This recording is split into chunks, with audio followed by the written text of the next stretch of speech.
जो माताएं श्रावण के सोमवार का व्रत करती हैं वो पशुपति व्रत मत करना।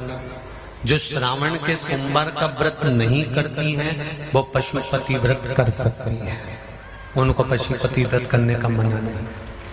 पर यदि श्रावण का व्रत आप पहले से करते आ रहे हो, श्रावण महीने का व्रत करते आ रहे हो, या श्रावण के महीने में तुम सोमवार करते आ रहे हो, तो फिर पशुपति व्रत ना करते हुए इसको 1 महीना, भले 2 हुए हो, 3 हुए हो, 4 हुए हो, रोक दो।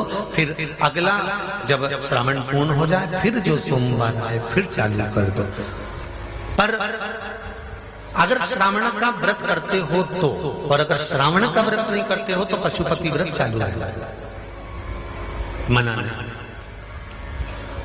श्रावण के महीने में जल चढ़ाने के पात्र 2 कर लो। कितने पात्र कर लो? जम के बोलो जरा। 2 पात्र कर लो, भले 2 हाथ में लेकर मत जाओ, एक के ऊपर एक कलश लेकर जाओ। उसका कारण क्या है? शंकर भगवान ने मां पार्वती के सम्मुख में गंगा का आवाहन करा था। तो गंगा जी ने आकर पूछा था, स्वामी जब पार्वती आपके नजदीक में विराजमान है तो मुझे बुलाने का कारण क्या था? भगवान शंकर कहते हैं, श्रावण का महीना प्रारंभ हो रहा है, जब मेरे ऊपर सृष्टि का भार आएगा तो मुझे गंगा और पार्वती दोनों की जरूरत पड़ेगी। जब घर में विवाह आता है, शादी आती है, कोई फंक्शन आता है, कोई मेहमान आते हैं, तो थोड़ी ड्यूटी बढ़ जाती है। रोज 8 बजे उठते हो, पर शादी रहती है तो कितनी बजे उठना पड़ता है? सुबह 6 बजे 7 बजे। यहाँ पर भी आप रोज अपने घर पर उठते होगे 8 बजे तक, 7 बजे तक, पर यहाँ तो तुम जब सो रहे होगे तो सवेरे कब हो जाती है और रात कब हो जाती है तुम्हें नहीं मालूम पड़ता होगा कि कब रात हो गई कब सुबह हो गई। लोग ढोलक पीते पीते पीते पीते 11, 12, 1 और तुम्हारी लग गई झपकी और बज गई 3:30, सब लग गए लाइन में नहाने और तुम भी भागी जल्दी से नहाने। अब नहाने भी कहाँ जाए? तो माता इतनी चतुर, उन्होंने बरसती हो रही है जल की। भगवान भी सोच समझ के पानी गिराता था, 3 बजे से गिराना चालू करता था 6 बजे तक। उस बीच में भगवान को भी मालूम है मिश्रा जी कहाँ से नल लाएगा, इसलिए उन्होंने चारों तरफ से पानी गिराया और तो नहाना के अंदर।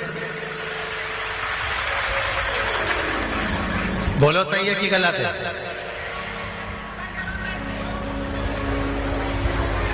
सब बाहर निकली धीरे से,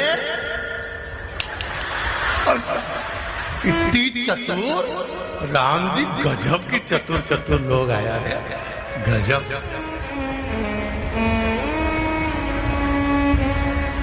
पर एक बात कहूंगा, दिल लेकर आए हो, मेरा महादेव भी तुमको दिल से लुटाएगा, ये पक्का है। दिल लेकर आयो।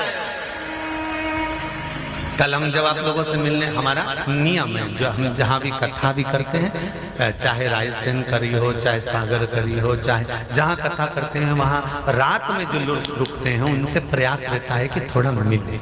एक नियम बना रखा, भले वो लाख लोग हों, 25,000 हो, 50, और जितने टेंट लगते हैं सब में मिलने का मन करता है। आपसे कल भी मिलने आए थे, और कई लोटा जल तो अभी चढ़ेगा, सावन में कितना? जम के जरा 2 लोटा जल।